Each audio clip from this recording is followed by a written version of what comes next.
Hola.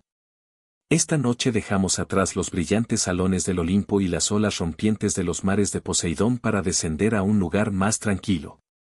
Más allá de los ríos, más allá de las cavernas, hacia un reino donde las sombras persisten y el tiempo mismo parece contener la respiración. Esta es la historia de Hades, el dios del inframundo, guardián de los muertos, gobernante de riquezas ocultas y hermano de Zeus y Poseidón. Aunque a menudo temido, no era un monstruo, sino un rey cuyo dominio tocaba cada vida al final. Si este tipo de narración te ayuda a descansar, no dudes en darle a me gusta al video y suscribirte, pero solo si realmente te trae paz. Y cuéntame en los comentarios desde donde lo estás escuchando y qué hora es. Siempre es extrañamente reconfortante ver quién más se está quedando dormido en la misma historia tranquila. Así que, atenúen las luces, dejen que la quietud se apodere de ellos, acomódense, y comencemos con la historia de Hades, señor del inframundo. Imaginen la inmensidad del pensamiento griego antiguo. Para ellos, el mundo no era el diminuto globo que vemos en los libros de texto modernos girando suavemente en el espacio. Era un cosmos estratificado, el cielo resplandeciente del Olimpo, los mares cambiantes que rodeaban las tierras de los hombres y, en las profundidades, el oscuro y misterioso inframundo. Y presidiendo ese reino, una figura tan temida como incomprendida, Hades. Hades no era un villano, aunque siglos de malas traducciones y licencias creativas lo han retratado de una forma bastante sombría. De hecho, para los griegos, era más un burócrata que un fantasma. Un dios cuya tarea no era atormentar a los muertos, sino asegurar que el orden natural de la vida y la muerte permaneciera intacto. Si Zeus era el rey atronador, Poseidón el tempestuoso señor del mar, entonces Hades era el silencioso contador de la eternidad. No glamuroso, sin duda, pero confiable y, podría decirse, indispensable. Para comprender a Hades, primero debemos remontarnos a los primeros relatos, cuando los titanes aún reinaban. Hades fue uno de los 6 hijos de Cronis y Ría. Hestia, Deita, Hera, Hades, Poseidón y el menor, Zeus. La dinámica familiar era, como decirlo, complicada. Cronis, tras haber derrocado a el padre Urano había sido advertido por una profecía de que sus propios hijos algún día le harían lo mismo. Y así, como cualquier padre paranoico, decidió que la mejor manera de evitar este destino era simplemente engullir a sus hijos enteros. Sí, una estrategia de crianza bastante inusual. En lugar de nanas e historias para dormir, los hijos de Cronis fueron guardados en su vientre, que solo podemos imaginar no era el más cómodo de los cuartos de niños. Allí permanecieron atrapados en la oscuridad hasta que la astucia de Ría y la determinación de Zeus los liberaron. Hades, por lo tanto, entró en el mundo ya familiarizado con el confinamiento y la sombra. Podría decirse que lo preparó bastante bien para su futura posición bajo tierra. Cuando Zeus maduró, engañó a Cronis para que vomitara a sus hermanos, Hades entre ellos. Juntos, se alzaron contra los titanes en la gran guerra conocida como Titanomaqui. Esta no fue una escaramuza menor, sino una conmoción cósmica que duró 10 años con montañas lanzadas como lanzas y truenos que sacudieron el firmamento. En esta guerra, Hades demostró ser un aliado formidable. Armado con un yelmo de invisibilidad forjado por los cíclopes, podía escabullirse sin ser visto incluso ante los enemigos más poderosos. El sigilo era su ventaja. Y en la batalla decisiva, le permitió sembrar el miedo y la confusión en las filas de los titanes. Finalmente, los titanes fueron derrotados, atados y arrojados al Tártaro. Los 3 hermanos victoriosos, Zeus, Poseidón y Hades, echaron suertes para dividir el cosmos. Zeus se apoderó del cielo, Poseidón del mar, y Hades sacó la pajita más corta, o eso parecía, y heredó el inframundo. Algunos relatos lo describen como una mala suerte, como si Hades hubiera perdido una partida de dados divina. Pero en realidad, el inframundo no era un castigo. Era simplemente una parte de la existencia, tan vital como el mar o el cielo. Después de todo, la muerte es la única certeza en la vida, y gobernarla no es poca responsabilidad. Es aquí donde Hades comienza a diferenciarse de sus hermanos en reputación. Zeus, siempre dramático, llenó los mitos de rayos, seducciones y discusiones. Poseidón, tempestuoso, sacudió la tierra con terremotos e inundaciones. Hades, sin embargo, permaneció en un segundo plano. Pocas historias lo presentan como un personaje activo, y cuando lo hacen, a menudo se le representa como severo, inevitable y algo distante. Esta distancia a menudo se ha malinterpretado. Los propios griegos no equiparaban a Hades con el mal. No era el diablo, pues los griegos no tenían diablo. No era un torturador. De hecho, los castigos de los malvados se dejaban a otras figuras como Arinius o a la mecánica natural del propio Tártaro. La tarea de Hades era gobernar, no la crueldad. Aún así, su reino era frío. Los griegos rara vez pronunciaban su nombre directamente, prefiriendo eufemismos como Plutón, el portador de riquezas, reconociendo que las riquezas de la tierra, los metales y el suelo fértil yacía debajo. Decir su verdadero nombre se creía que atraía atención no deseada, algo así como silbar en la oscuridad y esperar que nada respondiera. Si pasamos del mito a la historia, el miedo a Hades refleja las prácticas griegas. Los griegos eran un pueblo que creía firmemente en un entierro apropiado. Quedarse sin enterrar era un horror, pues condenaba al alma a vagar sin fin. Por eso la Ilíada dedica tal ceremonia a los funerales y la insistencia de Antigonía al insistir en que su hermano debía ser enterrado a pesar del decreto del rey fue una historia tan impactante. Los derechos funerarios no eran meramente culturales. Eran religiosos, diseñados para apaciguar a Hades y asegurar un paso seguro a su reino.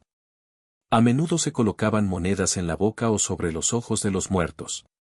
Una tarifa para Charon, el hada que guiaba a las almas a través del río. Podría considerarse la carretera de peaje original. Sin pago, se decía que el espíritu vagaba inquieto en la orilla cercana. No es difícil imaginar cómo estas creencias estructuraban la vida cotidiana. Después de todo, la muerte no era una abstracción en el mundo antiguo. Plagas, guerras y accidentes siempre estaban presentes. Tener un dios que gobernara con certeza le daba forma, figura y quizás incluso una especie de consuelo. Los poetas griegos a menudo se resistían a detenerse en la figura de Hades, prefiriendo describir su reino. Homero, en la Odisea, habla del inframundo como un lugar de sombras donde incluso los grandes héroes aparecen como pálidos fantasmas. Cuando Odysseus viaja allí, lo hace con pavor, y el público compartían ese temor, pues la tierra de Hades era la gran desconocida. Sin embargo, algunos textos revelan indicios de justicia en el gobierno de Hades. No se le representa como arbitrario ni caprichoso. De hecho, es menos pendenciero que Zeus, menos imprudente que Poseidón y mucho menos cruel que muchas otras deidades. Pero es implacable. Y quizás esa implacabilidad era lo que más temían los mortales. Con Hades no se puede negociar. No se puede escapar de él. Cabría preguntarse, ¿se reían alguna vez los griegos de la muerte? Sorprendentemente, sí. Las comedias antiguas a menudo se burlaban del inframundo, representando a Hades como un personaje algo rígido, blanco de bromas sobre su naturaleza sombría. En Las ranas de Aristófanes, por ejemplo, el reino de Hades se convierte en el telón de fondo de la sátira y la comedia física. Imaginen, por ejemplo, al dios de los muertos intentando mantener una solemne dignidad mientras los actores se divierten haciendo chistes rivales sobre cadáveres. Esta yuxtaposición refleja algo universal en la humanidad. Nuestra tendencia a suavizar el miedo con humor. Así como hoy minimizamos los temas sombríos con risas nerviosas, también lo hacían los griegos. Y quizás el propio Hades, aunque nunca se le representó con jovialidad, lo toleraba. Al fin y al cabo, cada broma sobre él era un recordatorio de su inevitabilidad. Para los griegos, Hades no era simplemente una figura oscura que acechaba. Era la sombra que definía la luz, la certeza que sustentaba la vida mortal. Sin muerte, no habría urgencia por vivir. Sin inframundo, el mundo superior no tendría sentido. En resumen, no era un dios de la malicia, sino del equilibrio. Un rey que no buscaba adoradores, que no irrumpía en el Olimpo exigiendo reconocimiento, sino que poseía un dominio que nadie más podía reclamar. Y así, en voz baja, se evitaba su nombre, se reconocía su presencia indirectamente y su reino era temido pero respetado. Era la constante invisible de la vida griega, el dios en sombras cuya autoridad nadie, ni siquiera Zeus, podía negar.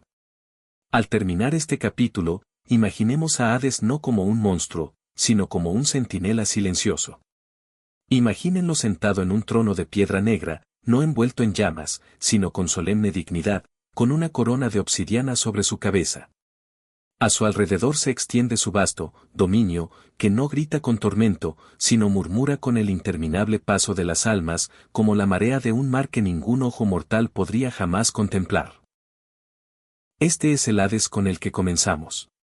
Un dios de la sombra, de la inevitabilidad y de la riqueza oculto en las profundidades de la tierra, severo, silencioso y, a su manera, justo.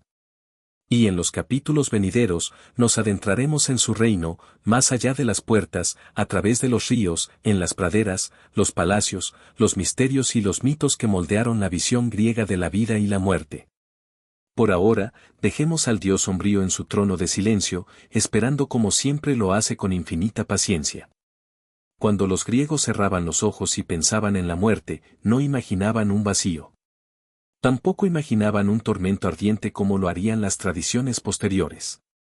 En cambio, imaginaban un reino bajo la tierra, un lugar estructurado y ordenado donde cada alma tenía su lugar. Este era el inframundo, vasto, sombrío e inquebrantable.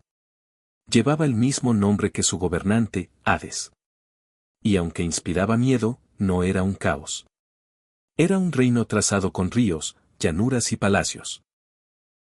Un paisaje que reflejaba la creencia griega de que incluso la muerte requería estructura.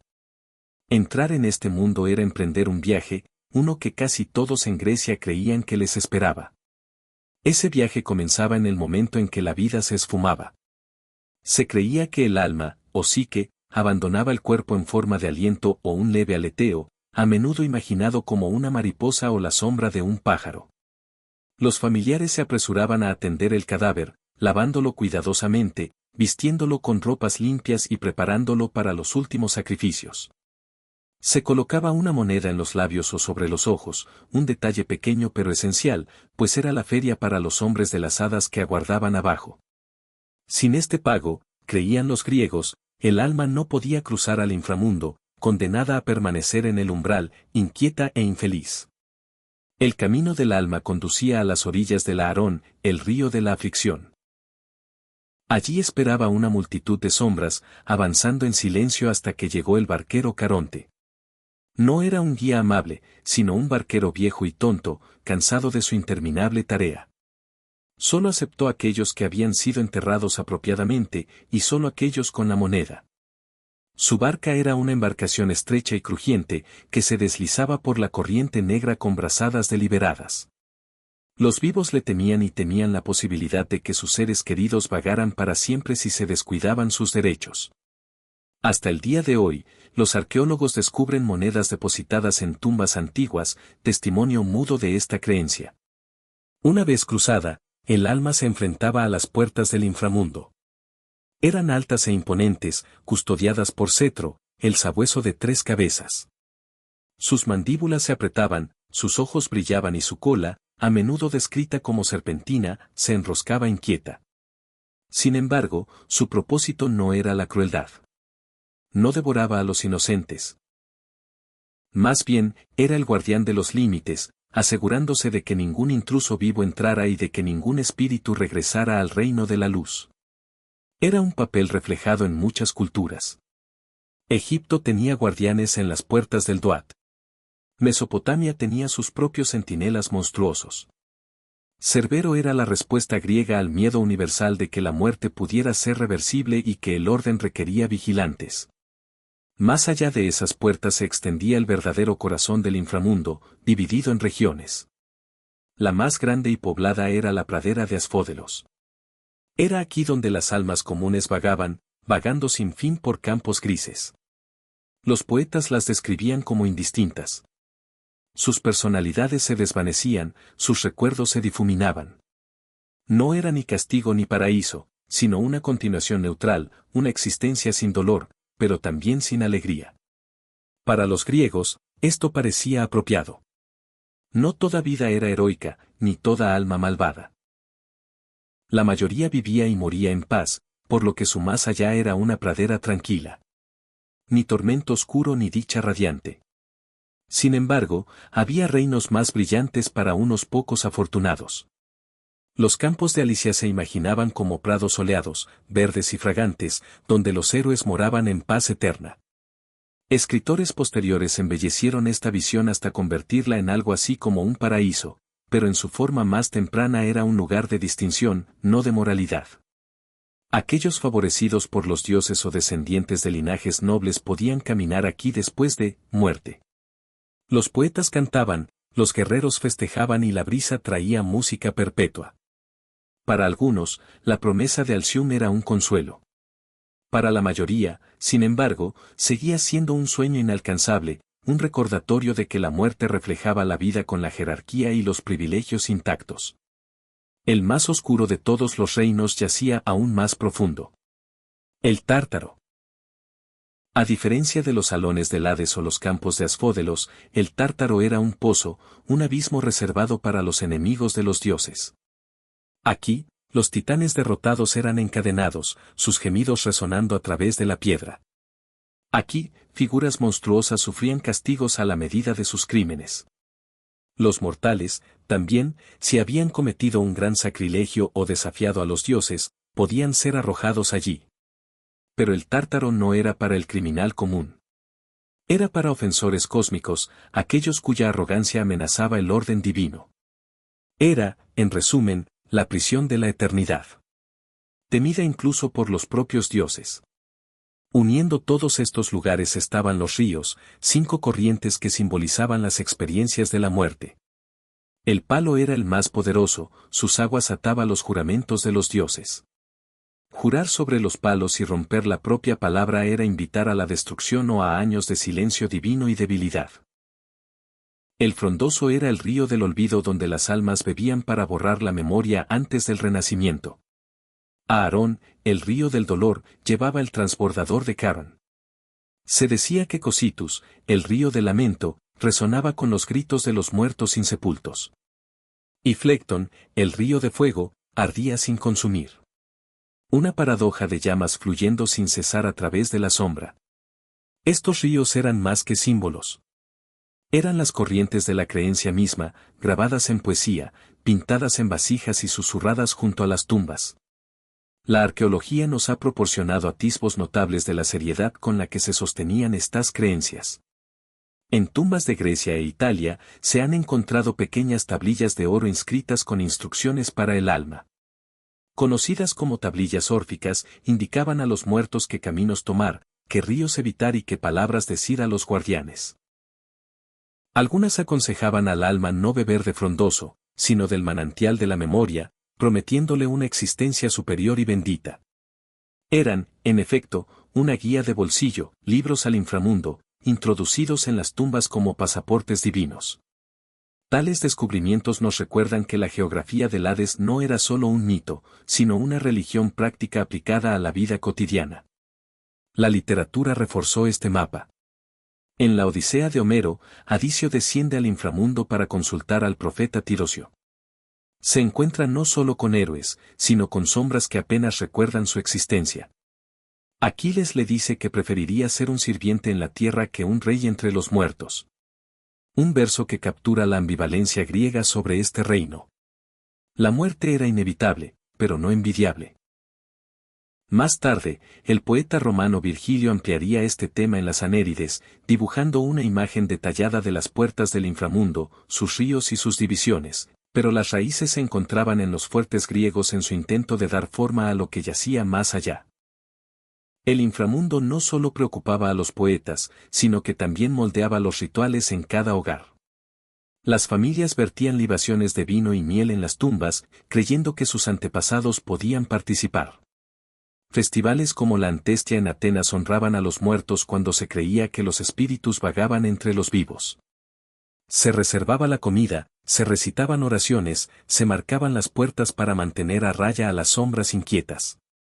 Para los griegos, la frontera entre la vida y la muerte era delgada, porosa y siempre requería respeto. El inframundo no era distante. Se cernía sobre festivales, sueños y angustias cotidianas. Y sobre todo esto presidía Hades, el rey cuya presencia era más implícita que visible. No aparecía con frecuencia en los cuentos, y cuando lo hacía, era con una firme inevitabilidad. Su autoridad era absoluta, su paciencia infinita. No se entrometía en los asuntos mortales como Zeus, ni rugía de ira como Poseidón. Simplemente esperaba, como siempre lo hacía, a que cada alma llegara a su debido tiempo. Para imaginar este reino, cierra los ojos y recorre sus senderos mentalmente. Imagina las praderas de Asfódelo, grises y quietas, con innumerables sombras flotando sin rumbo. Escucha el suave murmullo de los ríos lejanos. Algunos burbujean, otros crepitan con fuego, otros suspiran como dolientes. Vean a Cerberus en su puesto. 3 cabezas observando, colas enroscadas. Vean a Carran arrastrar su esquife por el agua, con una linterna parpadeando débilmente, la proa. Más allá, tenues luces brillan donde yace el Elíseo. Aunque aún más profundo, el abismo del Tártaro brilla rojo con cadenas eternas. No es un reino de horror ni de dicha. Es un reino de orden, un reflejo del deseo griego de dar sentido a lo incomprensible. La muerte no se podía negar, pero se le podía dar un lugar, una geografía, una estructura. Era la otra cara de la vida, equilibrada, inevitable y eterna. Y así, cuando los griegos enterraban a sus muertos, creían que el viaje apenas comenzaba. La moneda aseguraba el paso, los derechos la aceptación y las historias daban forma a lo desconocido. Puede que temieran al inframundo, pero también lo respetaban. Porque en ese reino sombrío yacía la verdad última de la existencia, que todos los caminos, ya fueran de rey o esclavo, de héroe o granjero, terminaban en la misma puerta. Al cerrar este capítulo, imagínate deteniéndote en su umbral. La niebla se eleva desde aguas invisibles, fresca contra tu piel. Las puertas se alzan ante ti, inmensas y silenciosas. Más allá de la extensión de la pradera, fluyen los ríos y el tenue murmullo de la eternidad susurra. No cruzas, todavía no. Pero te detienes un instante en la quietud del lugar, comprendiendo por qué los griegos le dieron forma, por qué lo cartografiaron con ríos y llanuras, por qué lo nombraron no con temor, sino con solemne inevitabilidad. Este era el reino bajo tierra, y esperaba, paciente e incesante, a todos los que llegarían. Cuando los 3 hermanos se dividieron el mundo, podría haber parecido que Hades se había llevado la parte menos deseable. Zeus tenía el cielo que se extendía infinitamente arriba, lleno de tormentas y luz, el hogar de las nubes y los rayos. Poseidón tenía el mar, vasto y brillante, el dominio inquieto que tocaba cada orilla y transportaba cada barco. Y Hades recibió el inframundo, un reino oculto, lejos del sol, donde las almas de los muertos se reunían en una procesión interminable. Para las imaginaciones posteriores, parecía una desgracia. Pero para los griegos, no era vergonzoso. Era necesario. La muerte debía ser gobernada y alguien tenía que gobernar. Que Hades lo hiciera en silencio, casi a regañadientes, se convirtió en parte de su naturaleza. Los mitos nos dicen poco sobre sus deseos. A diferencia de Zeus, que buscaba el poder. Con ambición, o Poseidón, quien se enfurecía contra sus rivales y buscaba influencia, Hades parecía contento con su reino. No era un conspirador, ni un vagabundo, ni un dios que se entrometiera a menudo en los asuntos mortales. No tronaba. No provocaba tempestades. No lanzaba rayos de aspereza. En cambio, se sentaba en su trono de piedra, supervisando lo inevitable. Y en esa firmeza había poder. Porque aunque los mortales pudieran resistir las tormentas, aunque pudieran escalar montañas para desafiar al cielo, nunca podrían resistirse a él. Es importante señalar que los griegos no consideraban a Hades malvado. Era temido, sí, y evitado en los discursos, pero no era un torturador. Su tarea era el orden, no la crueldad. Recibía almas y las conservaba. No creaba la muerte. Simplemente reinaba sobre su certeza. En cierto modo, era más imparcial que cualquier otro dios. Zeus favorecía y castigaba. Poseidón hundía barcos o bendecía puertos. Atenea guiaba a los héroes. Hera conspiraba contra sus rivales. Hades trataba a todos por igual. Poderosos y humildes, ricos y pobres, bondadosos y egoístas, todos llegaban ante él con el tiempo. Y, sin embargo, debido a esta imparcialidad, se mantenía distante. Pocas plegarias se le ofrecían. Pocos templos se alzaban en su nombre. Los mortales preferían evitar invocarlo por temor a que los oyera y atrajera su alma antes de lo esperado. Cuando hablaban de él, solían usar títulos más suaves. Platino era uno de los portadores de riqueza, pues las riquezas de la tierra, los minerales, la tierra fértil, las semillas que dormían en el suelo, todo yacía bajo su dominio. Era más fácil honrarlo indirectamente, reconociendo los dones que provenían de las profundidades, que nombrarlo directamente.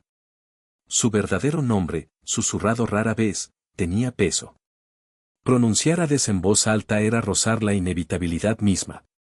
Esta reticencia se extendió a la literatura.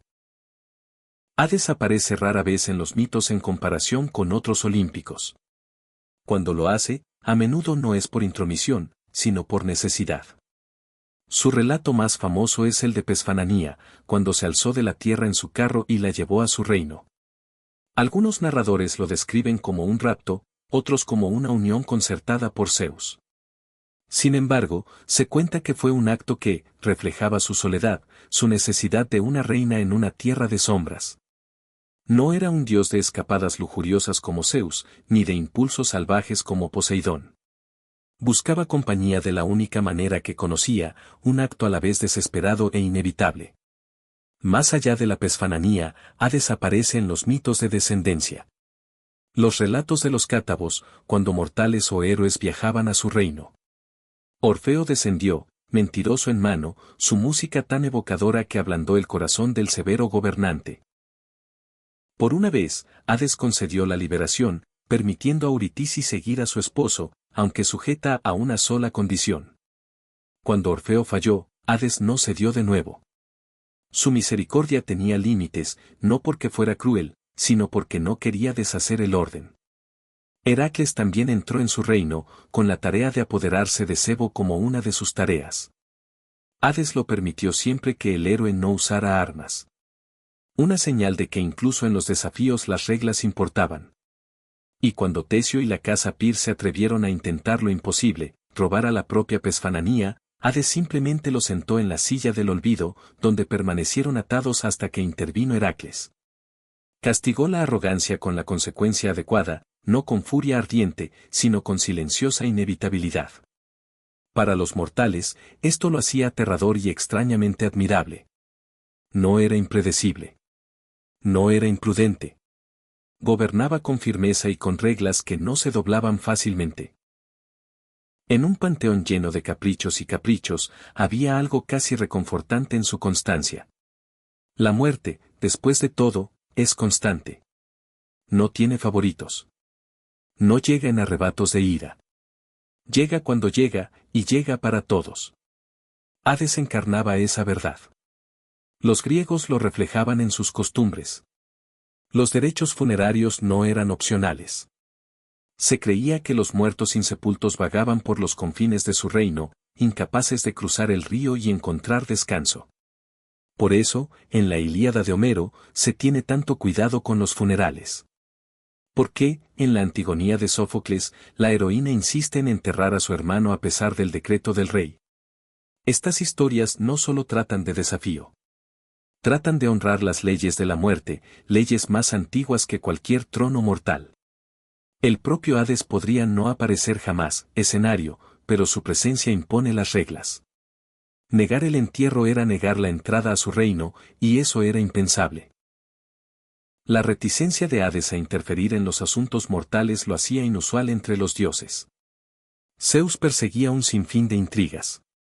Poseidón arremetía contra los mortales que lo ofendían. Ya maquinaba incansablemente. Atenea guiaba a sus héroes elegidos. Hades rara vez se aventuraba sobre la tierra. No tenía necesidad de hacerlo. El mundo vendría a él con el tiempo. Su silencio era inquietante, pero también era digno. Era un rey que no exigía devoción, que no esparcía rayos para demostrar su poder, que no vagaba disfrazado entre los mortales. Esperó y, al esperar, reveló la verdad más profunda de todas, nadie podía evitarlo. Es por esta razón que algunos pensadores posteriores lo vieron como el más justo de los dioses. En su reino, todos eran iguales. Ninguna riqueza mortal, ningún poder político.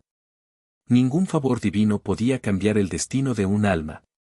Los jueces de los muertos podían asignar castigos o recompensas.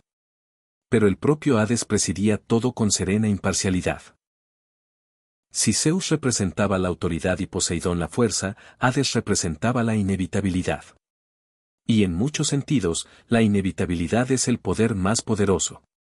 Imagínenlo entonces, como podrían haberlo hecho los griegos, sentado en un trono de piedra oscura, con sus pesadas vestiduras y su corona de obsidiana. Su rostro es severo, no cruel, su mirada firme e inquebrantable. A su alrededor, los salones resuenan con el murmullo de innumerables almas, vagando por los prados o atadas a pozos más profundos. No sonríe, pero tampoco se enfurece. No es un tirano ni un torturador, sino un gobernante cuyo reinado se extiende inquebrantable, sin ser tocado por la rebelión ni la tormenta. El rey reticente que gobierna porque así debe ser, no porque anhele el dominio. Y en esta reticencia reside algo profundo. Para los griegos, no era adorado como Apolo, ni amado como Dionisio, ni temido del mismo modo que Aries. Era respetado y reconocido. Su silencio era más pesado que el ruido, su constancia más grande que sus pasiones. No era un dios al que se le rezaba por la victoria o el amor. Era el dios que uno esperaba no encontrar demasiado pronto, pero que uno sabía, estaría esperando al final. El rey reticente aún mantiene su trono en las historias y en el recuerdo. Su reino puede estar ensombrecido, su nombre evitado, pero su presencia es ineludible. Porque el cielo puede quebrarse con truenos, el mar puede alzarse furioso, la tierra puede temblar con temblores, pero con el tiempo todo queda en silencio. Y en ese silencio, Hades espera, paciente, eterno e inmutable. Entre los muchos cuentos que giran en torno a Hades, ninguno se contaba con más frecuencia, y ninguno tuvo tanto peso en la vida griega como la historia de Pesfanani. Es un mito que comienza con flores y termina con las estaciones, pasando de la luz del sol a la sombra y viceversa. En esencia, trata sobre la pérdida y el regreso, el dolor y la renovación. Para los griegos, explicaba por qué los campos maduran y se marchitan, por qué el invierno se apodera de la tierra y por qué la primavera irrumpe de nuevo. No era simplemente una historia de rapto y matrimonio, sino una forma de dar sentido al tiempo mismo. Un mito que se extendía tanto a los rituales como a la vida cotidiana. La historia comienza con luminosidad. Pespanani, hija de Deita, recorría las praderas del mundo superior. Era joven, radiante, y a menudo llamada simplemente Core, la doncella, pues encarnaba la frescura de la juventud misma. Con sus compañeras recogía flores, llenando sus manos de azafranes, lirios y rosas. El aire era suave, el cielo sereno. Entonces, sin previo aviso, la tierra se abrió bajo sus pies. De la tierra surgió un carro tirado por caballos negros, y sobre él se alzaba Hades, alto y solemne, coronado de sombras. La alcanzó y, antes de que sus gritos resonaran, la bajó a su reino. La tierra se cerró sobre ella, dejando el silencio. Deita, diosa de la cosecha, buscó desesperada. Antorchas en mano, vagaba por la tierra, llamando a su hija por valles y montañas, pero no recibía respuesta. En su dolor, no permitió que nada creciera. Las semillas permanecieron latentes. Los árboles no dieron fruto. Los campos se volvieron estériles. Las semanas se convirtieron en meses. Y la hambruna se extendió. La humanidad se enfrentó al hambre. Y los propios dioses, privados de ofrendas, comenzaron a preocuparse. La pérdida de la Pesfanania se convirtió en la pérdida de la abundancia, y la sombra del inframundo cayó sobre el mundo superior. Por fin, Zeus, quien había permitido unión en secreto, vio que el desastre se avecinaba. Envió a Hermes, mensajero de pies fugaces, a los salones del Hades.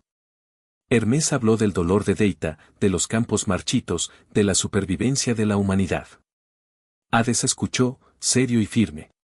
Accedió a que Pespani regresara, pero antes de que partiera, le ofreció el fruto de la granada.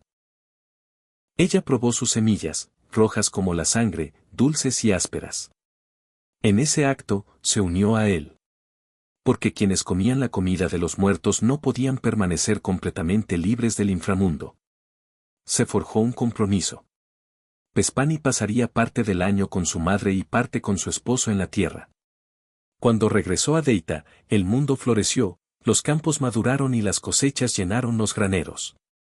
Cuando descendió de nuevo, la tierra cayó estéril, los árboles despojados, el aire se volvió frío. Así cambiaron las estaciones, la primavera y el verano marcaron su regreso, el otoño y el invierno su ausencia. Para los griegos, esto explicaba el ritmo del año, no como una casualidad, sino como una historia escrita en vidas divinas. El relato tocaba todos los rincones del pensamiento griego. Hablaba de dolor, pues la pena de Deita reflejaba la de cualquier padre que hubiera perdido a un hijo. Hablaba de reencuentro, pues el regreso de Pespani traía una alegría tan vívida como el regreso de los campos verdes después del invierno. Hablaba de necesidad, pues ni siquiera los dioses podían escapar de las ataduras del destino. Y hablaba del equilibrio entre la vida y la muerte, la pérdida y la renovación. No se les mostraba como enemigos, sino como compañeros en un ciclo sin fin. De este mito surgió uno de los rituales más importantes de la religión griega, los misterios elosinianos. Estos misterios secretos, celebrados cerca de Atenas, estaban dedicados a Deita y Pespanani.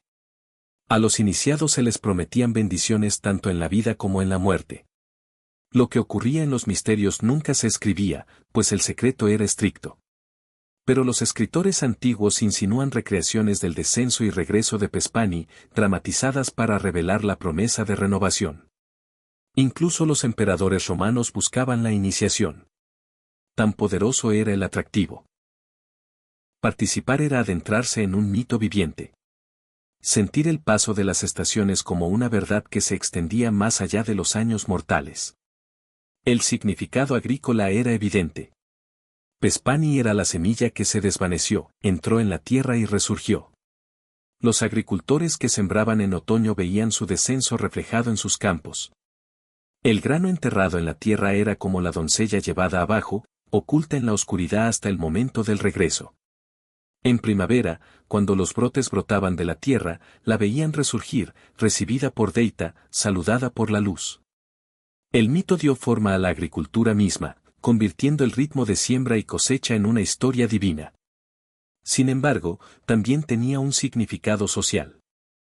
Para muchas mujeres griegas, el rapto de Pesfanía era un eco de su propia experiencia matrimonial. A menudo, las hijas eran entregadas sin consentimiento, llevadas de sus hogares a nuevos hogares. El dolor de Deita y el silencio de Pesfanía capturaban la sensación de ruptura. Pero en el inframundo, Pesfanía cambió. Se convirtió en reina, sentada junto a Hades con autoridad. Los artistas la representaron con una corona, sosteniendo el cetro, compartiendo el trono. Ya no era solo la doncella, sino una gobernante por derecho propio. El mito, por lo tanto, conllevaba tanto dolor como transformación. Un reconocimiento de que el cambio no solo implicaba pérdida, sino también un nuevo poder. El papel de Hades en este caso era complejo. No estalló de ira ante la llegada de Hermes, ni le prohibió a Pesfanánima partir. Aceptó el acuerdo, pero se aseguró de que ella regresara con él. La granada era su derecho, a la vez gentil y vinculante. No quería una invitada fugaz, sino una reina con quien compartir su reino. Al ofrecer la fruta, no actuó como un tirano, sino como alguien que buscaba la permanencia. El acto se ha interpretado como posesivo, pero también práctico. Sin Pesfanánima, el inframundo era solo sombra. Con ella, tenía una reina, un equilibrio entre lo masculino y lo femenino, severidad y renovación. La propia granada se convirtió en un símbolo. Sus semillas, agrupadas como joyas rojo sangre, encarnaban tanto la fertilidad como la mortalidad. Comerlas era aceptar la plenitud de la vida y sus límites. Incluso hoy, en algunas partes de Grecia, la fruta se utiliza en rituales de recuerdo, esparcida sobre las tumbas ofrecidas en los funerales. El vínculo entre la pesfanania y la fruta sigue vigente, lo que demuestra cómo el mito se filtró en las prácticas domésticas. Para los griegos, el ciclo de la pesfanania era tranquilizador. Les decía que el frío silencio del invierno no era el fin. La primavera llegaría con la misma seguridad con que ella resurgiría. Cada año, su regreso era visible en las primeras flores, los primeros brotes de trigo, el calor que regresaba al aire. Cada año, su descenso era visible en la caída de las hojas, los días que se acortaban, el silencio de los campos vacíos. La historia no era remota. Se vivía en cada granja, en cada mitad, en cada festival. Las versiones del relato diferían. Algunos decían que Pespani pasaba la mitad del año abajo. Otros, un tercio, algunos enfatizaban su reticencia, otros su aceptación de la corona, pero todos coincidían en que se movía entre dos reinos y que su movimiento gobernaba las estaciones. Este era el núcleo de la historia, que el mundo mismo respiraba a su ritmo, la vida se plegaba a la muerte y resurgiera. Imaginen entonces el consuelo que brindaba. Un granjero en campos áridos en enero podía confiar en que el grano no se había agotado para siempre. Pespanani también estaba abajo y regresaría. Una madre en duelo por una pérdida podría escuchar el llanto de Deita y saber que incluso Dios sentía dolor. Una novia al salir de su hogar podría ver la corona de Pesfanía y saber que en la extrañeza también podría encontrar dignidad. El mito no solo trataba de dioses, sino de personas, de los ciclos que moldeaban sus vidas. Imagina su ascenso, la tierra abriéndose, flores en sus manos, Deita corriendo a abrazarla. Imagina su descenso, la tierra cerrándose, el aire enfriándose, los días acortándose. Este era el ritmo que sostenía a Grecia año tras año. Y en los salones inferiores, Pesfanía se sentaba junto a Hades, ya no solo una doncella, sino una reina con poder y presencia. A través de ella, la vida y la muerte se unían, no en enemistad, sino en equilibrio. Así, la historia de Pesfanía no solo trata de rapto, ni solo de matrimonio, ni solo de estaciones. Trata de la verdad que los griegos veían en todas partes. Que la pérdida y la renovación son una sola cosa. Que el descenso es parte del retorno. Que la muerte y la vida no son opuestas, sino compañeras. Viven esta verdad en sus campos, en sus rituales, en sus festivales y en sus esperanzas. Y al contar su historia, contaron la historia de sí mismos, de su mundo, del ciclo que gira para siempre. Aunque Hades reinaba sobre las sombras, no fue recordado solo como un dios de la oscuridad, los griegos también le dieron otro nombre, Plutón, el portador de riquezas. Era un título que suavizaba su imagen y recordaba a los mortales que la tierra misma, el oscuro suelo bajo sus pies, no era solo el lugar de descanso de los muertos, sino también la fuente de la abundancia. De las profundidades provenían grano, metales y gemas. De la tierra brotaba vida renovada cada primavera. Y aunque los mortales se estremecían ante su sombra, también reconocían que debajo yacía un tesoro, tanto literal como simbólico. Los griegos nunca dudaron en vincular la muerte con la fertilidad. La semilla enterrada en la tierra reflejaba el cuerpo depositado en la tumba. Ambas descendían a la oscuridad. Ambas desaparecían por una temporada. Ambas regresaban transformadas. El mito de Pesfananía capturaba vívidamente esta verdad, pero el nombre Plutón la llevaba aún más lejos. Reconocía que Hades no era simplemente el señor de los finales, sino también un dios de los recursos, un gobernante ligado a la riqueza oculta de la tierra. Llamarlo portador de riquezas era una forma de honrarlo sin invocar el temor de su verdadero nombre. También era un recordatorio de que de su reino provenían las cosas que los mortales más valoraban. Consideren el grano como la base de la dieta griega. El pan era la vida misma, y cada hogaza comenzaba con una semilla sembrada en la tierra. Los agricultores araban la tierra, confiando en que bajo la tierra, invisible, ocurría una transformación. La semilla se descomponía, luego brotaba, luego ascendía. En este proceso, el útero oscuro de la tierra reflejaba el inframundo. La vida emergía de la muerte, el crecimiento del entierro. Para los griegos, Tales ciclos no eran abstractos. Se observaban cada año en sus campos, y en ellos veían la obra de Hades, no como destructor, sino como garantía de retorno. Los metales también provenían de las profundidades. Las minas del Ática y más allá producían plata, cobre y oro. Estos recursos moldearon el comercio, la acuñación de monedas y la guerra. Cada lingote de plata era un regalo arrancado del dominio de Hades. Los mineros que descendían a los pozos debieron sentir de alguna manera que se entrometían en el territorio del dios. Las lámparas parpadeaban, las sombras se cernían, el aire era denso y pesado. No estaba lejos de descender al mismísimo inframundo. El peligro de la minería, los derrumbes, la asfixia y el agotamiento eran un recordatorio, esa riqueza tenía un precio. Hades podía otorgar tesoros, pero cobraba su precio. Las piedras preciosas también tenían poder simbólico.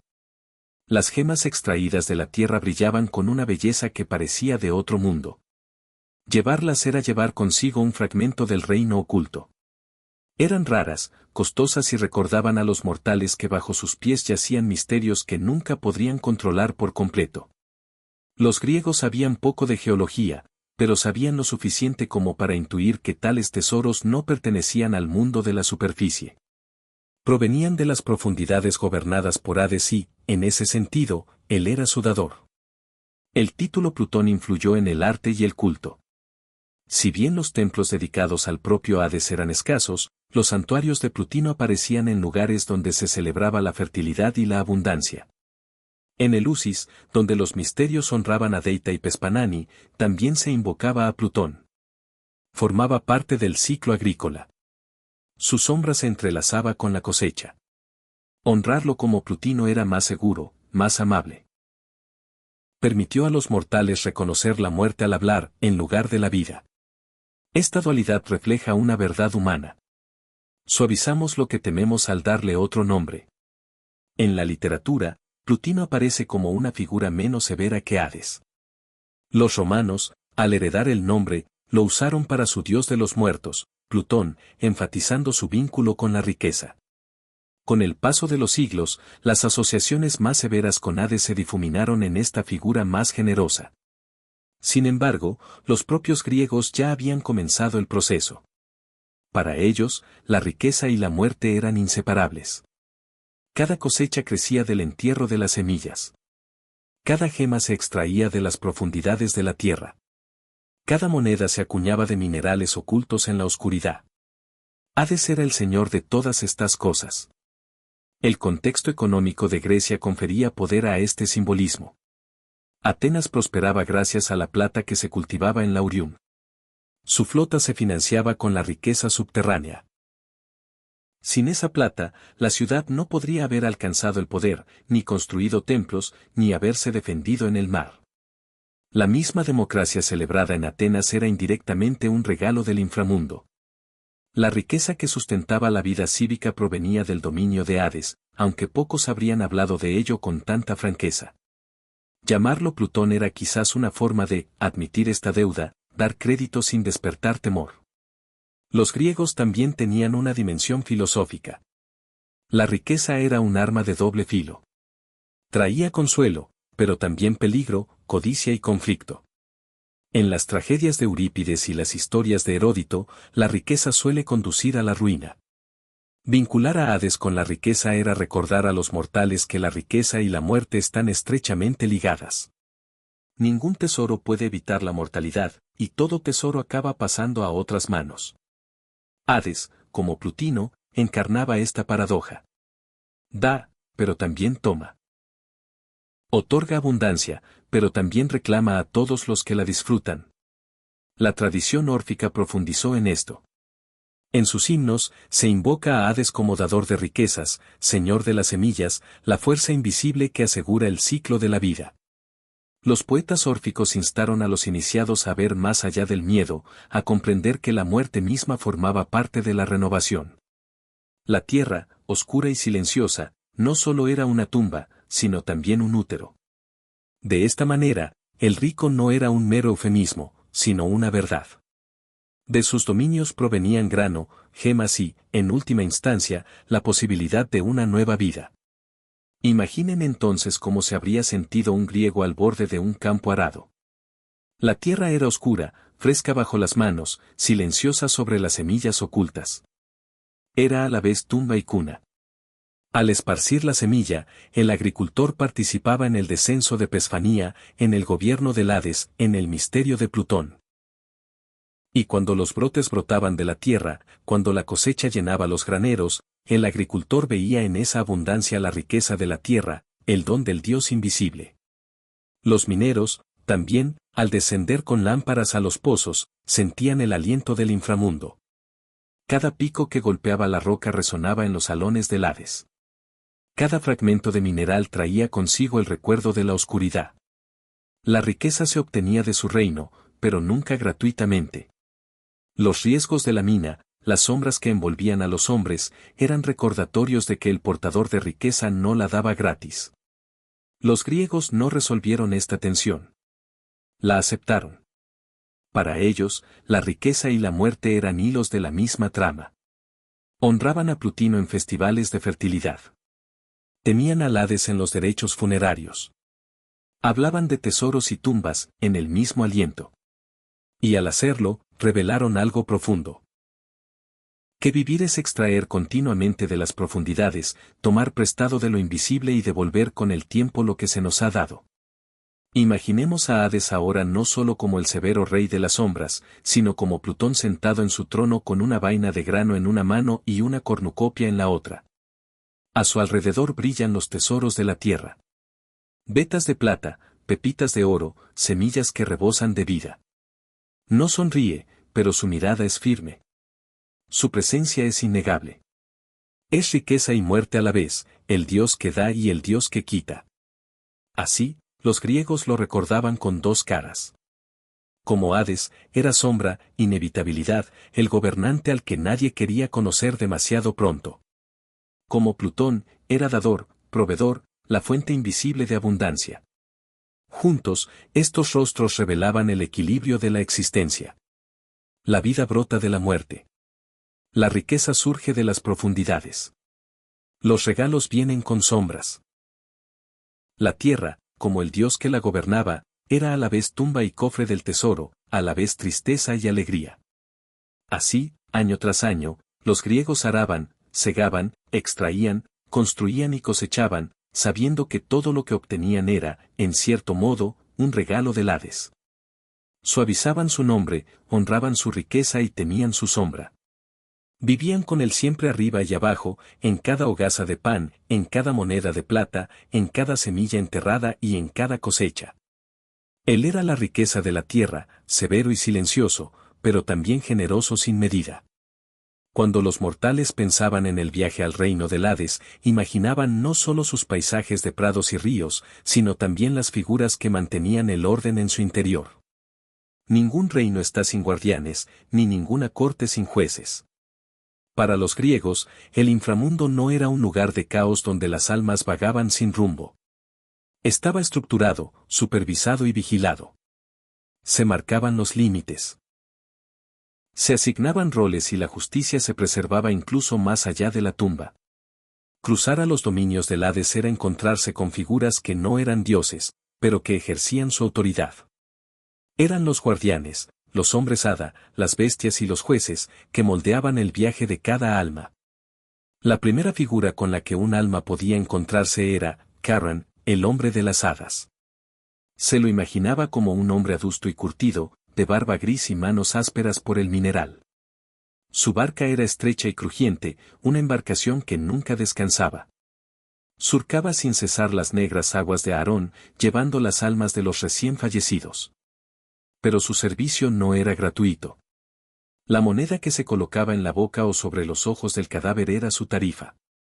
Sin ella, se le negaba el paso al alma, dejándola vagar sin rumbo por la orilla durante 100 años. Los arqueólogos han descubierto monedas en innumerables tumbas griegas. Prueba de que este ritual era más que un mito. Pagar a Charon no era superstición, sino una necesidad sagrada. Su presencia recordaba a los mortales que incluso en la muerte hay que ajustar cuentas. Más allá de Charon aguardaba Cerbero, el sabueso del Hades. Las descripciones varían, pero la mayoría coincidía en que tenía 3 cabezas, cada una con dientes afilados y un par de ojos brillantes. Algunos decían que tenía una melena de serpientes o una serpiente por cola. No era simplemente monstruoso, sino decidido. Su tarea era custodiar las puertas.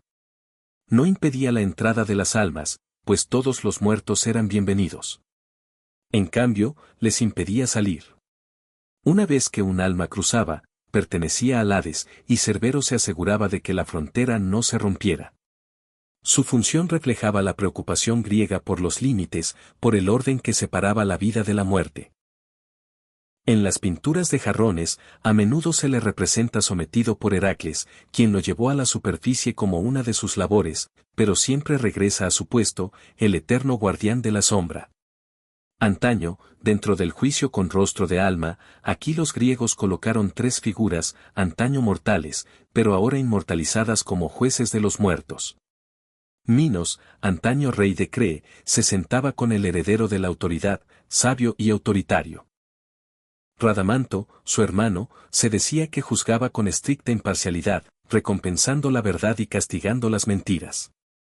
Acus, quien había gobernado a Ena, era conocido por su integridad, elegido por su sentido de la justicia. Juntos, examinaban las vidas de las almas, decidiendo dónde moraría cada una. La mayoría pasó a los prados de Asfódelos donde reinaba la neutralidad. Los virtuosos podían ser enviados a los campos de Alicia. Los malvados, los verdaderamente malvados, podían descender al Tártaro. De esta manera, el inframundo reflejaba la creencia griega de que la justicia se extendía más allá de la tumba. Ningún hecho, por oculto que estuviera en vida, podía escapar a la mirada de los jueces. Este sistema no era exclusivo de Grecia. Otras culturas imaginaban tribunales similares. Los egipcios representaban la ponderación del corazón contra la pluma de Maat, símbolo de la verdad. Los mesopotámicos hablaban de registros guardados en arcilla por escribas del inframundo. Los griegos moldearon su propia visión eligiendo figuras humanas, reyes reconocidos por su justicia, elevados a la eternidad. Con esto demostraron que la ley humana y el orden divino no estaban separados, sino entrelazados. Un buen juez en la tierra podía ser elegido para juzgar eternamente en la tierra. Era un poderoso recordatorio de la importancia de la moral humana, de que la justicia no se perdía en la oscuridad. La presencia de los jueces otorgaba al inframundo una especie de dignidad. No era un lugar de destino ciego donde todos eran tratados por igual, independientemente de sus actos. Estaba estructurado. Era deliberado. Era justo. Para la mayoría, la vida no había sido ni heroica ni vergonzosa, y los prados aguardaban. Pero la mera existencia del juicio sugería que la forma de vivir importaba. Los griegos no estaban obsesionados con el pecado en el sentido religioso posterior, pero reconocían el peso de las acciones. Honor, verdad, hospitalidad, lealtad. Estas eran medidas, y quienes las quebrantaban sin remordimiento se arriesgaban a consecuencias eternas. Junto a estas figuras había otros guardianes.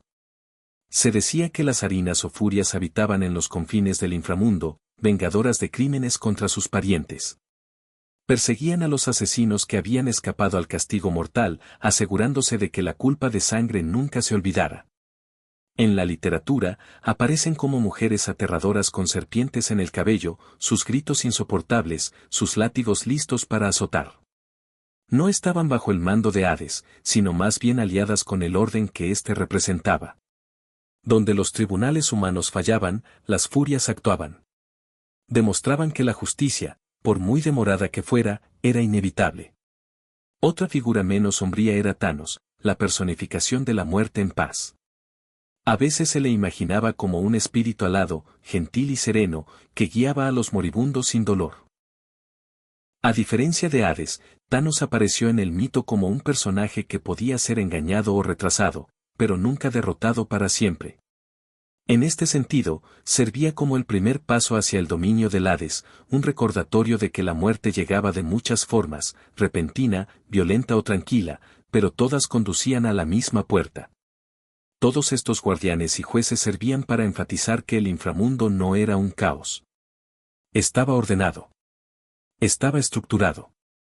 Estaba gobernado. Para los griegos, esto era crucial. La muerte era aterradora, pero no carecía de sentido. Había reglas. Había roles. Había un proceso. El hombre hada cabalgaba. El sabueso custodiaba. Los jueces decidían, las furias vengaban. Incluso el dios invisible tenía sus oficiales. Morir era entrar en un sistema tan antiguo como el cosmos. Y en ese sistema había una extraña clase de tranquilidad. Históricamente, estas creencias influyeron profundamente en la vida griega. Las prácticas funerarias no eran opcionales. Dejar un cadáver sin enterrar era condenar a un alma a vagar sin rumbo. La necesidad de derechos adecuados se dramatiza en innumerables obras, desde las epopeyas de Homero hasta las tragedias de Sófocles. Realizar un entierro era un acto de justicia, que garantizaba que el alma pudiera enfrentarse a los jueces, cruzar los ríos y descansar. Negar el entierro era un crimen tanto contra los muertos como contra los dioses. Era uno de los insultos más graves, pues cortaba la conexión entre el orden mortal y el divino. Los jueces del inframundo también reflejaban los tribunales humanos de Grecia. Las ciudades se enorgullecían de sus sistemas legales, sus asambleas, los consejos de ancianos. Al imaginar a Minos, Radamanto y Aco como jueces eternos, extendieron la idea de la ley más allá de los límites mortales. La justicia no terminaba con la vida. Se extendía hasta la muerte, convirtiendo la moralidad en una cuestión no solo de reputación terrenal, sino de ubicación eterna. Los griegos, prácticos como siempre, imaginaron un sistema similar al suyo, pero perfeccionado, despojado de corrupción y error. Incluso Cerbero y Carron reflejaban verdades cotidianas. Hay que proteger los límites y pagar los servicios. El peaje del hombre de las hadas recordaba a los griegos la importancia de la preparación. Las familias guardaban monedas para el entierro, asegurándose de que sus seres queridos no quedaran abandonados. Cerbero les recordaba que las fronteras, una vez cruzadas, no se pueden deshacer. La muerte era final. Y el sabueso de Hades vigilaba para asegurarlo. Estas figuras eran mitológicas, pero también tenían peso moral, enseñando lecciones sobre el deber, la justicia y la inevitabilidad. Imaginen la escena. El alma llega a la orilla del río. El aire está húmedo por la niebla, el agua oscura y lenta. Carron extiende su mano. La moneda brilla tenuemente. El mineral se hunde en el silencio. El transbordador se desliza, llevando el alma al otro lado. En la puerta, Severus espera, con 3 cabezas alzadas, ojos ardientes en la penumbra. La puerta se abre de golpe. El sabueso se hace a un lado, y el alma pasa ante los jueces. El alma permanece de pie, temblando, sus actos al descubierto. Minos considera, Radamanto mide, a Arco decide. Entonces se muestra el camino hacia los prados de Ayesium o el Tártaro. El orden se mantiene, la justicia se preserva, el reino está seguro. Este era el inframundo de los griegos. No era caos, ni crueldad, sino un lugar donde los guardianes se mantenían firmes y los jueces dictaban sentencia. Para los vivos, estas figuras eran recordatorios de las leyes que regían la existencia arriba y abajo. Para los muertos, eran guías y obstáculos, asegurando que cada alma encontrara su lugar. Y sobre todos ellos, silencioso e inquebrantable, observaba a Hades, el rey que no necesitaba ruido para gobernar. Al final, estos guardianes y jueces dieron al inframundo su dignidad. Sin ellos, podría haber parecido solo un vacío sombrío. Con ellos, se convirtió en un reino, ordenado e inevitable, tan estable como la tierra misma. Los griegos, que valoraban el equilibrio y temían el desorden, podían aceptar la muerte con mayor facilidad cuando se imaginaba como tal reino. Porque si incluso en la muerte había hombres hadas, sabuesos, jueces y vengadores, entonces la muerte no era la nada. Era otra forma de vida, sujeta a reglas, protegida por guardianes, guiada por la justicia. Y en esa visión, había consuelo, incluso en el miedo. El inframundo no estaba destinado a los vivos. Sin embargo, en la mitología griega hay relatos de mortales y héroes que se atrevieron a descender. Estas historias de Catarábasis, los viajes descendentes, cautivaban tanto la fascinación como el terror. Adentrarse en el reino de Hades en vida era poner a prueba la frontera entre los mundos, enfrentarse directamente a la sombra y al silencio. Pocos triunfaron, la mayoría sufrió, y todos revelaron algo esencial sobre la visión griega de la mortalidad. El descenso nunca se tomó a la ligera, pues entrar en los salones del Hades era arriesgarse a no regresar jamás. Uno de los relatos más antiguos y conmovedores es el de Orfeo. No era un guerrero, sino un músico cuyo embuste podía hechizar a hombres, bestias e incluso piedras. Cuando su esposa Eurídice murió por la mordedura de una serpiente, quedó inconsolable. Su dolor era tan grande que decidió seguirla al inframundo. Con la música como guía, descendió, tocando su embuste mientras cruzaba ríos y puertas. Las notas ablandaron el corazón de Charon, arrullaron a Cebero e incluso incitaron a Hades y Pesfanani a sentarse en sus tronos. Por una vez, el severo rey cedió. Conmovido por el amor y la música, Hades aceptó el regreso de Eurídice, pero con una condición: Orfeo no debía mirarla hasta que ambos hubieran alcanzado el mundo superior. Era una condición simple, y sin embargo, imposible. Mientras subían por el sendero hacia la luz del sol, el corazón de Orfeo temblaba de duda. ¿Estaba ella realmente detrás de él? ¿Cumplió Hades su palabra? Justo antes de que emergieran, se giró. Por un instante, la vio, pálida y silenciosa, extendiéndose hacia él. Y entonces se desvaneció, retrocediendo hacia la sombra, desapareciendo para siempre. Orfeo gritó, pero no había una segunda oportunidad. La ley de Hades era definitiva. Regresó solo, su música ahora llena de dolor. Su relato, una advertencia de que ni el amor ni la canción podían deshacer la certeza de la muerte. La historia de Orfeo se contaba una y otra vez, porque hablaba a cada oyente, que no había anhelado ver el rostro de alguien perdido, que no había dudado, vacilado y deseado certeza. Los griegos sabían que el gobierno de Hades era inquebrantable. Una mirada, un paso en falso, y todo estaba perdido. El relato capturó la intensidad del amor confrontado con la mortalidad, la tragedia del deseo contra la inevitabilidad, y en su narración, dio voz al dolor que todo corazón humano lleva. Otro famoso descenso fue el de Heracles.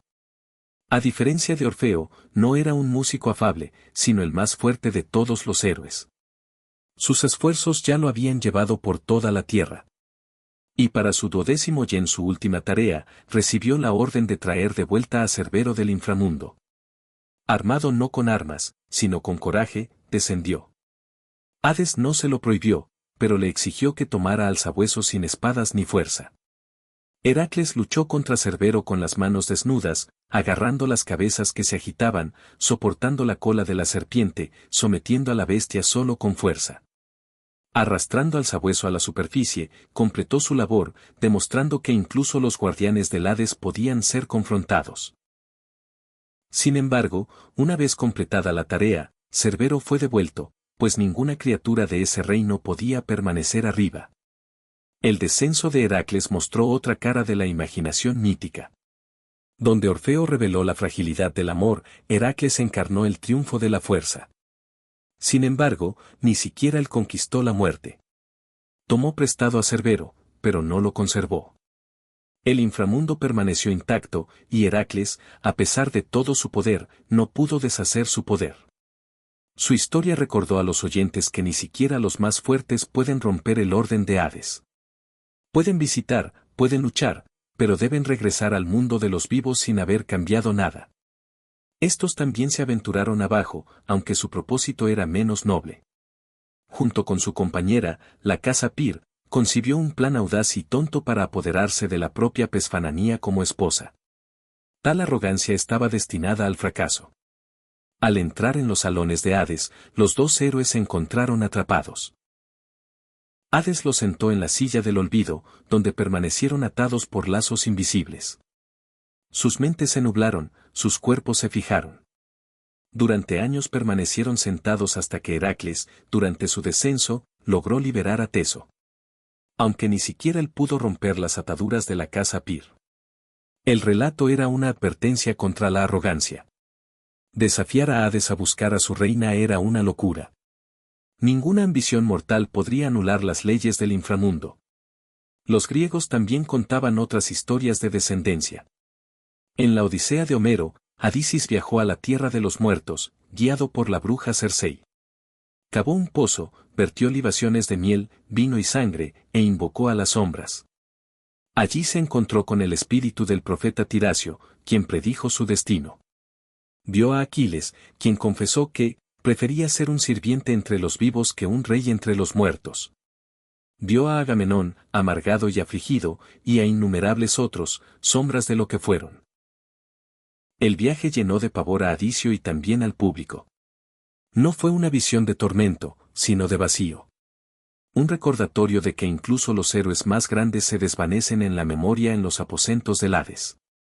Más tarde, Aínes, en la mitología romana, se haría eco de este descenso guiado por los civiles hacia una visión de juicio y destino. Pero la imaginación griega ya había trazado el mapa, el camino de los vivos hacia la tierra de los muertos. Para ellos, la catábasis era más que una historia. Era un acto ritual, una forma de pensar sobre la mortalidad, un recordatorio de límites. Bajar con vida era enfrentarse a la verdad de que nadie podía permanecer. Lo que une estas historias no es el triunfo, sino el fracaso. Orfeo fracasa al mirar atrás. Estos fracasan por arrogancia. Incluso Heracles solo tiene un éxito parcial, pues regresa con una prueba de fuerza, pero no con el dominio sobre la muerte. El mensaje es claro. Los vivos pueden vislumbrar el inframundo, pero no pueden desbaratarlo. Las reglas son inquebrantables, el rey inflexible. En el mejor de los casos, uno podría visitarlo y regresar. En el peor, uno permanece atado para siempre. Y, sin embargo, estos relatos también ofrecían consuelo. Al imaginar a los héroes descendiendo, los oyentes podían visualizar el viaje ellos mismos. Podían preparar mentalmente lo que un día enfrentarían en la realidad. Podían ensayar el cruce, las puertas, los jueces, los prados. Al escuchar cómo Orfeo hechizó incluso a Hades, podían esperar que el amor importara. Al escuchar cómo Heracles luchó contra Cebro, podían creer que el coraje importaba. Al escuchar cómo Teseo fue castigado, podían aprender que la arrogancia era una locura. El mito enseñaba no solo asombro, sino también sabiduría, moldeando cómo los mortales vivían ante los enemigos de la muerte. La idea del descenso también moldeaba los rituales. En los misterios eloinianos, los iniciados recreaban simbólicamente el viaje de Pesfananía y tal vez vislumbraban en visión el camino inferior. En el drama, el público veía a los héroes caminar por donde ellos mismos algún día irían. El inframundo dejó de ser distante para convertirse en presente, dejó de ser desconocido para convertirse en un mapa. Era aterrador, sí, pero también cognoscible. Y al conocerlo, los griegos hallaron cierta paz. Imaginen entonces el silencio de un teatro mientras los actores representaban su descenso. Las antorchas parpadeaban, la música sonaba y el público sentía el peso de la sombra a su alrededor. Sabían que era una actuación, pero también sabían que era la verdad. Porque cada hombre, cada mujer, un día seguiría ese camino.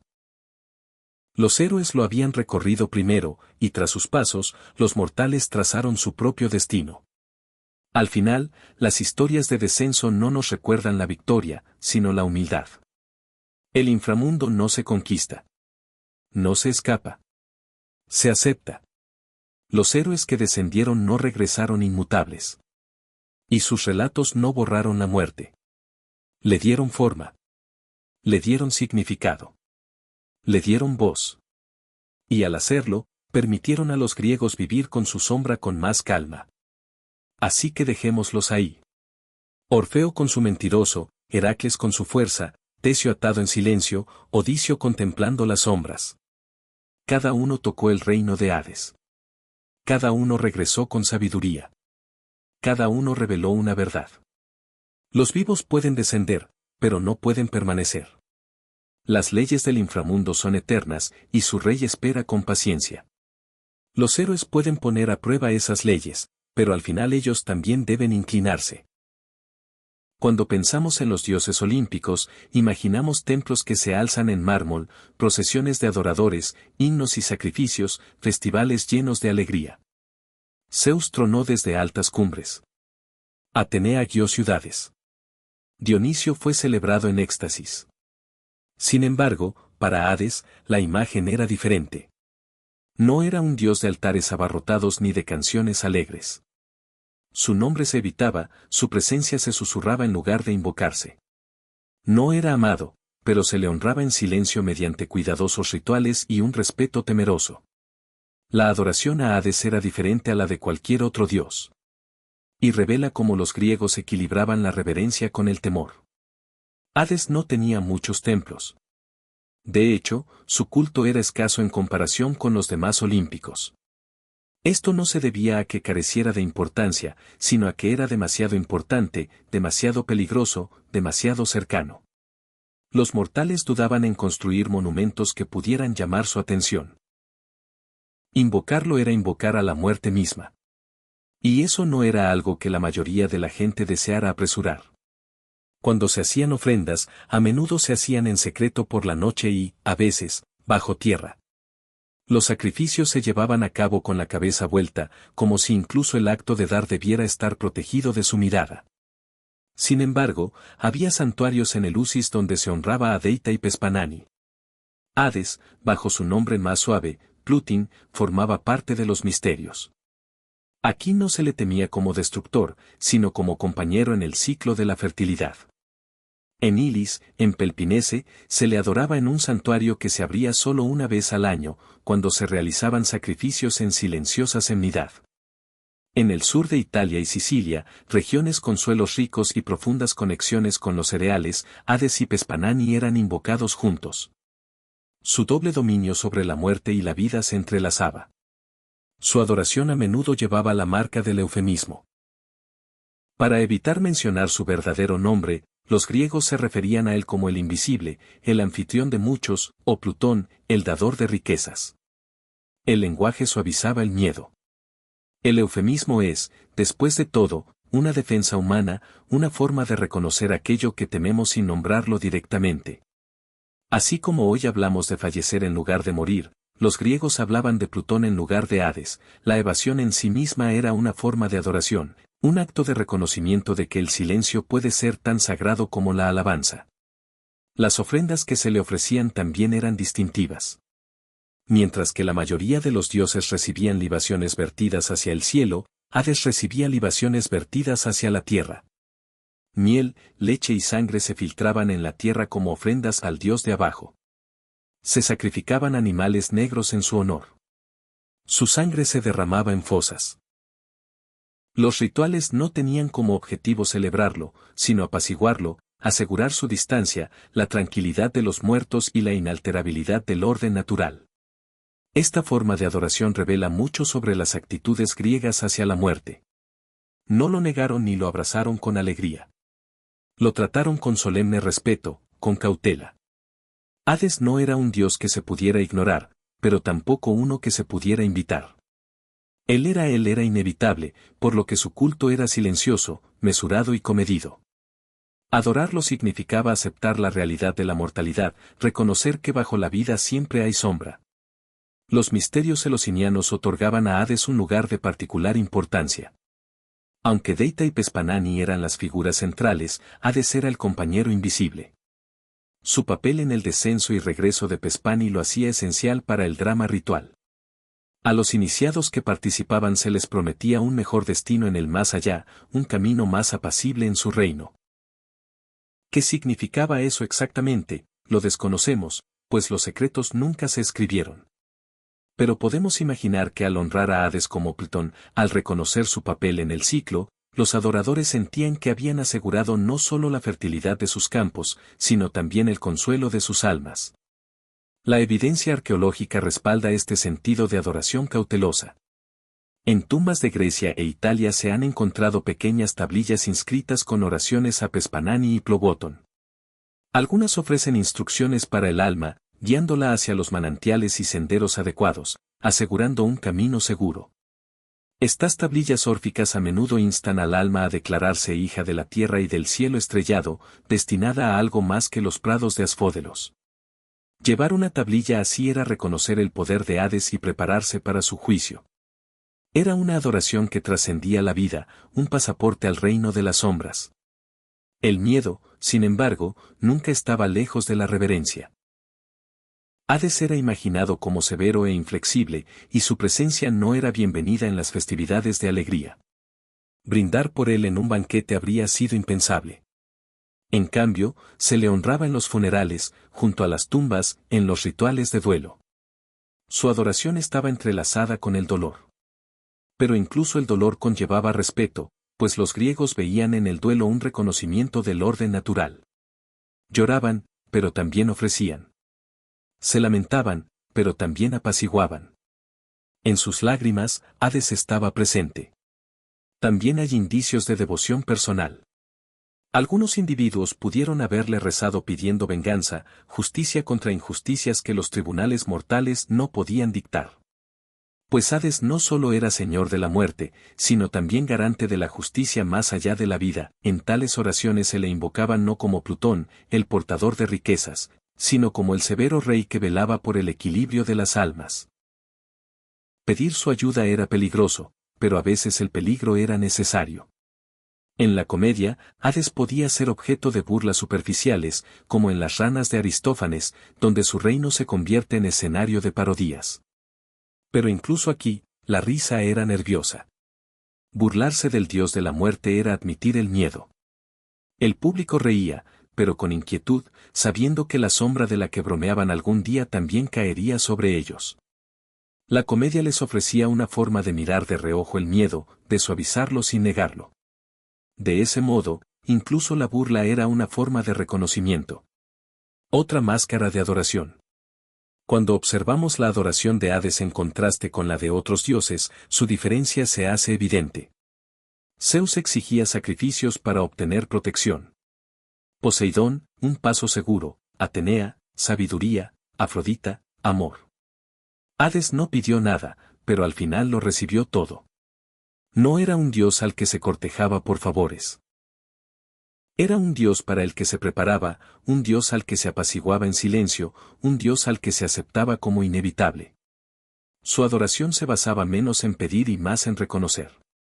Era, en cierto sentido, una adoración por resignación. Los romanos heredaron este patrón, suavizando aún más su imagen bajo el nombre de Plutón. En la época romana, se le asociaba más con la riqueza que con el temor. Aparecían templos en honor a Plutón donde se extraían recursos, donde se extraía la riqueza de la tierra. Sin embargo, incluso entonces, la sombra persistía. Invocarlo era pensar en la muerte, recordar la mortalidad, reconocer los límites del esfuerzo humano. La riqueza y la muerte permanecían unidas. En la imaginación griega, la adoración y el miedo eran inseparables. Honrar a Hades era temerle, y temerle era honrarlo. Era el dios de los límites, de los finales, de la línea que nadie podía cruzar dos veces. Verter libaciones en la tierra era reconocer que el suelo bajo ella alimentaba la vida, pero también la absorbía. Ofrecer animales negros era admitir que la oscuridad es tan sagrada como la luz. Susurrar su nombre como Plutón era suavizar el miedo con dulzura. Imaginen entonces los rituales nocturnos a la luz de las antorchas. Los dolientes se reúnen ante una tumba. Las libaciones se vierte. La tierra bebe. Se pronuncia una oración en voz baja. Quizás sin nombrar a Hades directamente, pero sabiendo que escucha. La familia parte en silencio, dejando ofrendas para el Dios invisible. Sin festín, sin canción, solo un respeto silencioso. O imagina los salones de Eleusis donde los iniciados desfilan en el aire lleno de secreto. Recrean el descenso de Pespanani, honran el ciclo de pérdida y retorno. Y en las sombras, Plotino está presente, no como villano, sino como compañero en el ritmo eterno. Tal adoración puede parecernos extraña, tan contenida, tan marcada por la evasión. Sin embargo, revela algo profundamente humano. Vivir es saber que la muerte aguarda. Adorar a Hades no era amarlo, sino admitir esa verdad. Los griegos enfrentaron la mortalidad no con negación, sino con rituales. Le dieron forma. Le dieron honor. Le dieron silencio. Y al hacerlo, encontraron una manera de vivir más plenamente, sabiendo que cada cosecha, cada moneda, cada aliento era tiempo prestado. Así, la adoración a Hades era diferente a la de cualquier otro dios. Era cautelosa, temerosa, susurrante, contenida. Pero era real y perdurable, moldeando como los griegos enterraban a sus muertos, como cuidaban sus campos, como imaginaban su destino. Era el dios del silencio. Y por eso lo honraban en silencio. Era el dios de la inevitabilidad. Y por eso lo honraban con la inevitabilidad. La adoración y el temor eran uno, tan inseparablemente unidos como la vida y la muerte. Los griegos veían a sus dioses no como abstracciones, sino como personalidades distintas, cada una con poderes y temperamentos que explicaban el mundo que los rodeaba. Hades, aunque a menudo silencioso, era tan esencial para su cosmovisión como Zeus o Poseidón. Sin embargo, cuando lo colocamos junto a los gobernantes de la muerte de otras culturas o incluso junto a su homólogo romano, Plutón, la singularidad de su carácter se hace más evidente. Los griegos imaginaban el inframundo no como un tormento sin fin, ni como un paraíso reservado para los elegidos, sino como un reino de inevitabilidad, equilibrio y orden. Para comprender plenamente a Hades, es útil verlo en contraste con otros. Entre los egipcios, por ejemplo, la figura que presidía la muerte era Osiris. Su mito hablaba de traición y griega resurrección de un dios asesinado por su hermano, establecido y restaurado por la devoción de Isis. Osiris se convirtió en el juez de los muertos, sentado en su trono de piel verde, símbolo del renacimiento. Los egipcios imaginaban el más allá como un espejo de vida fértil y abundante, siempre que el alma demostrara ser digna de alcanzar a Osiris. El corazón del difunto se pesaba contra la pluma de Maat, el principio de la verdad. Un corazón más ligero que la pluma permitía la entrada a los campos de abundancia. Un corazón cargado de pecado era devorado por un monstruo. Su existencia terminaba para siempre. Aquí el juicio era absoluto, una ponderación del valor moral, una prueba que determinaba el destino eterno. La visión griega no era tan cruda. Sus muertos no enfrentaban la aniquilación. No se les concedía la dicha eterna, salvo en casos excepcionales. En cambio, la mayoría se dirigía a las praderas de Asfódelo, pálidos y neutrales, viviendo en la sombra en lugar del tormento o el paraíso. Los jueces del inframundo pesaban las acciones. Sí, pero la escala del juicio tenía menos que ver con la moral y más con el destino, con el lugar que ocupaba un alma en la estructura de las cosas. Hades no era el juez, sino el rey que presidía. No pesaba corazones. No devoraba a los culpables. Mantenía el orden, y para los griegos el orden era más importante que los extremos de recompensa o castigo. Los nórdicos imaginaban a sus muertos de otra manera. El infierno, la diosa que gobernaba el inframundo del mismo nombre, estaba mitad viva y mitad cadáver. Su cuerpo se dividía entre la belleza y la decadencia. Era sombría, pero no era puramente malévola. Su salón recibía a quienes no morían en batalla. Los guerreros caídos con armas iban al Valhalla de Odín, mientras que el resto, la mayoría, iba al infierno. Los nórdicos, al igual que los griegos, reconocían que la mayoría de las vidas son ordinarias. No todos mueren en la gloria. Y así, el reino del infierno era un lugar de descanso, no de tormento. Aunque la influencia cristiana posterior oscureció su imagen. Hades se asemeja al infierno en este equilibrio. No es un demonio, sino un gobernante que gobierna el destino natural de la mayoría de las almas. Ambos dioses representan la inevitabilidad más que el juicio. Cuando los griegos hablaban del Hades, no imaginaban fuego ni azufre, esas ideas surgieron posteriormente de otras tradiciones. Su inframundo era oscuro, frío, lleno de sombras, pero no de tormento eterno. Los castigos en el Tártaro estaban reservados para los transgresores cósmicos, titanes, gigantes, aquellos que desafiaban directamente a los dioses. Para los mortales, el más allá era más obvio. Vivir bien podía traer el Elíseo. Vivir malvadamente podía traer el Tártaro, pero para la mayoría el más allá no era ni lo uno ni lo otro. Era simplemente una continuación en la sombra. De esta manera, Hades se distingue de Osiris, quien presidía el juicio moral, y de las visiones posteriores del infierno, que se centraban en el castigo. El inframundo griego tenía menos que ver con el pecado y más con la inevitabilidad. Los romanos heredaron a Hades, pero lo remodelaron. Lo llamaron Plutón, de Plutón, el portador de riquezas. Con el tiempo, su imagen se suavizó aún más. Los romanos lo asociaron no solo con la muerte, sino también con las riquezas, especialmente las extraídas de la tierra. Las minas, la agricultura y la fertilidad caían bajo su esfera. A medida que la religión romana evolucionó, Plutón se convirtió en una figura menos temida y más venerada. Se le invocaba en rituales de abundancia, se le agradecía por el grano y los tesoros.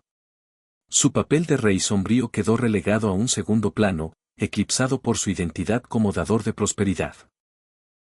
Incluso el nombre Plutón perduró hasta la época moderna, adaptándose finalmente al planeta distante, frío y sombrío, pero resplandeciente. De esta manera, el Plutón romano muestra cómo las culturas